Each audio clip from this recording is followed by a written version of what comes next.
नमस्कार। एक बार फिर से स्वागत है आपका अपने चैनल भक्ति सागर 105 में। आज हम श्रवण करेंगे उत्पन्ना एकादशी व्रत कथा का। एक समय युधिष्ठिर ने भगवान कृष्ण से पूछा कि एकादशी व्रत किस विधि से किया जाता है और उसका क्या फल प्राप्त होता है। उपवास के दिन जो क्रिया की जाती है आप कृपा करके मुझसे कहिए। यह वचन सुनकर श्री कृष्ण कहने लगे, हे युधिष्ठिर, मैं तुमसे एकादशी के व्रत का महात्म्य कहता हूँ, सुनो। सर्वप्रथम हेमंत ऋतु में मार्गशीर्ष कृष्ण एकादशी से इस व्रत को प्रारंभ किया जाता है। दशमी को सायंकाल भोजन के बाद अच्छी प्रकार से दातुन करें ताकि अन्न का अंश मुंह में न रह जाए। रात्रि को भोजन कदापि न करें, न अधिक बोलें। एकादशी के दिन प्रातः 4 बजे उठकर सबसे पहले व्रत का संकल्प करें। इसके पश्चात शौच आदि से निवृत्त होकर शुद्ध जल से स्नान करें। व्रत करने वाला चोर, पाखंडी, परस्त्रीगामी, निंदक, मिथ्याभाषी तथा किसी भी प्रकार के पापी से बात न करे। स्नान के बाद धूप, दीप, नैवेद्य आदि 16 चीज़ों से भगवान का पूजन करें और रात को दीपदान करें। रात्रि में सोना या प्रसंग नहीं करना चाहिए। सारी रात भजन कीर्तन आदि करना चाहिए। जो कुछ पहले जाने अनजाने में पाप हो गए हों उनकी क्षमा मांगनी चाहिए। धर्मात्मा पुरुषों को कृष्ण और शुक्ल दोनों पक्षों की एकादशियों को समान समझना चाहिए। जो मनुष्य बताई गई विधि के अनुसार एकादशी का व्रत करते हैं उन्हें शंखोद्धार तीर्थ में स्नान करके भगवान के दर्शन करने से जो फल प्राप्त होता है वह एकादशी व्रत के 16वें भाग के भी समान नहीं है। व्यतिपात के दिन दान देने का लाख गुना फल प्राप्त होता है। संक्रांति से 4 लाख गुना तथा सूर्य चंद्र ग्रहण में स्नान दान से जो पुण्य प्राप्त होता है वही पुण्य एकादशी के दिन व्रत करने से मिलता है। अश्वमेध यज्ञ करने से 100 गुना तथा 1 लाख तपस्वियों को 60 वर्ष तक भोजन कराने से 10 गुना, 10 ब्राह्मणों अथवा 100 ब्रह्मचारियों को भोजन कराने से 1000 गुना पुण्य भूमिदान करने से होता है। उससे 1000 गुना पुण्य कन्यादान से प्राप्त होता है।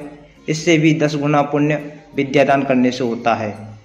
विद्यादान से 10 गुना पुण्य भूखे को भोजन कराने से होता है। अन्नदान के समान इस संसार में कोई ऐसा कार्य नहीं जिससे देवता और पितर दोनों तृप्त होते हों, परंतु एकादशी के व्रत का पुण्य सबसे अधिक होता है। 1000 यज्ञों से भी अधिक इसका फल होता है। इस व्रत का प्रभाव देवताओं को भी दुर्लभ है। रात्रि को भोजन करने वाले को उपवास का आधा फल मिलता है और दिन में एक बार भोजन करने वाले को भी आधा ही फल प्राप्त होता है। जबकि निर्जल व्रत करने वाले का महात्म्य तो देवता भी वर्णन नहीं कर सकते। युधिष्ठिर कहने लगे, हे भगवान, आपने हजारों यज्ञ और लाख गोदान को भी एकादशी व्रत के बराबर नहीं बताया। सो यह तिथि सब तिथियों से उत्तम कैसे हुई, बताइए। भगवान कहने लगे, हे युधिष्ठिर, सतयुग में मुर नामक एक दैत्य उत्पन्न हुआ। वह बड़ा बलवान और भयानक था। उस प्रचंड दैत्य ने इंद्र, आदित्य, वसु, वायु, अग्नि आदि सभी देवताओं को पराजित करके भगा दिया। तब इंद्र सहित सभी देवताओं ने भयभीत होकर भगवान शिव से सारा वृत्तांत कहा और बोले, हे कैलाशपति, मुर दैत्य से भयभीत होकर सभी देवता मृत्युलोक में फिर रहे हैं। तब भगवान शिव ने कहा, हे देवताओं, तीनों लोकों के स्वामी, भक्तों के दुखों का नाश करने वाले भगवान विष्णु की शरण में जाओ। वे ही तुम्हारे दुखों को दूर कर सकते हैं। शिव जी के ऐसे वचन सुनकर सभी देवता क्षीर सागर में पहुँचे। वहाँ भगवान को शयन करते देख हाथ जोड़कर उनकी स्तुति करने लगे कि हे देवताओं द्वारा स्तुति करने योग्य प्रभु, आपको बारंबार नमस्कार है। देवताओं की रक्षा करने वाले मधुसूदन, आपको नमस्कार है। आप हमारी रक्षा करें। दैत्यों से भयभीत होकर हम सब आपकी शरण में आए हैं। आप इन संसार के कर्ता, माता पिता, उत्पत्ति और पालनकर्ता और संहार करने वाले हैं। सबको शांति प्रदान करने वाले हैं। आकाश और पाताल भी आप ही हैं। सबके पितामह ब्रह्मा, सूर्य, इंद्र, अग्नि, सामग्री, होम, आहुति, मंत्र, तंत्र, जप, यजमान, यज्ञ, कर्म, कर्ता, भोक्ता भी आप ही हैं। आप सर्वव्यापक हैं। आपके सिवा तीनों लोकों में चर तथा अचर कुछ भी नहीं है। हे भगवान, दैत्यों ने हमको जीतकर स्वर्ग से भ्रष्ट कर दिया है और हम सब देवता इधर उधर भागे भागे फिर रहे हैं। आप उन दैत्यों से हम सबकी रक्षा करें। इंद्र के ऐसे वचन सुनकर भगवान विष्णु कहने लगे कि हे इंद्र, ऐसा मायावी दैत्य कौन है जिसने सब देवताओं को जीत लिया है? उसका नाम क्या है? उसमें कितना बल है और किसके आश्रय में है तथा उसका स्थान कहाँ है? यह सब मुझे बताओ। भगवान के ऐसे वचन सुनकर इंद्र बोले, भगवान, प्राचीन समय में एक नाड़ी जंग नामक राक्षस था। उसके महापराक्रमी और लोक विख्यात मुर नामक एक पुत्र उत्पन्न हुआ। उसकी चंद्रावती नाम की नगरी है। उसी ने सब देवताओं को स्वर्ग से निकालकर वहां अपना अधिकार जमा लिया है। उसने इंद्र, अग्नि, वरुण, यम, वायु, ईश, चंद्रमा, नैऋत्य आदि सबके स्थान पर अधिकार कर लिया है। सूर्य बनकर स्वयं ही प्रकाश करता है और स्वयं ही मेघ बन बैठा है और सबसे अजेय है। हे असुर निकंदन, उस दुष्ट को मारकर देवताओं को अजय बनाइए। यह वचन सुनकर भगवान ने कहा, हे देवताओं, मैं शीघ्र ही उसका संहार करूंगा। तुम चंद्रावती नगरी जाओ। इस प्रकार कहकर भगवान सहित सभी देवताओं ने चंद्रावती नगरी की ओर प्रस्थान किया। उस समय दैत्य मोर सेना सहित युद्ध भूमि में गरज रहा था। उसकी भयानक गर्जना सुनकर सभी देवता भय के मारे चारों दिशाओं में भागने लगे।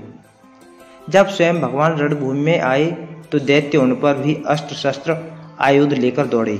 भगवान ने उन्हें सर्प के समान अपने बाणों से बींध डाला। बहुत से दैत्य मारे गए, केवल मोर बचा रहा। वह अविचल भाव से भगवान के साथ युद्ध करता रहा। भगवान जो भी तीक्ष्ण बाण चलाते वह उसके लिए पुष्प सिद्ध होता। उसका शरीर छिन्न भिन्न हो गया, किंतु वह लगातार युद्ध करता रहा। दोनों के बीच मल्ल युद्ध भी हुआ। 10,000 वर्ष तक उनका युद्ध चलता रहा, किंतु मुर नहीं हारा। थक कर भगवान बद्रिकाश्रम चले गए। वहाँ हेमवती नामक सुंदर गुफा थी। उसमें विश्राम करने के लिए भगवान उसके अंदर प्रवेश कर गए। यह गुफा 12 योजन लंबी थी और उसका एक ही द्वार था। विष्णु भगवान वहाँ योगी निद्रा की गोद में सो गए। मुर भी पीछे पीछे आ गया और भगवान को सोया देखकर मारने को उद्यत हुआ। तभी भगवान के शरीर से उज्ज्वल कांतिमय रूप वाली देवी प्रकट हुई। देवी ने राक्षस मुर को ललकारा, युद्ध किया और उसे तत्काल मौत के घाट उतार दिया। श्री हरि जब योग निद्रा की गोद से उठे तो सब बातों को जानकर उस देवी से कहा कि आपका जन्म एकादशी के दिन हुआ है, अतः आप उत्पन्ना एकादशी के नाम से पूजित होंगे। आपके भक्त वही होंगे जो मेरे भक्त हैं। दोस्तों, आपको ये कथा कैसी लगी नीचे कमेंट बॉक्स में कमेंट करके ज़रूर बताइए। अगर आप मेरे चैनल पर नए हैं या आपने अभी तक चैनल को सब्सक्राइब नहीं किया है तो प्लीज़ चैनल को सब्सक्राइब करके बेल आइकन को हिट कर दीजिए, जिससे मेरे आने वाली सभी वीडियोज़ की नोटिफिकेशन आपको समय पर मिलती रहे। धन्यवाद।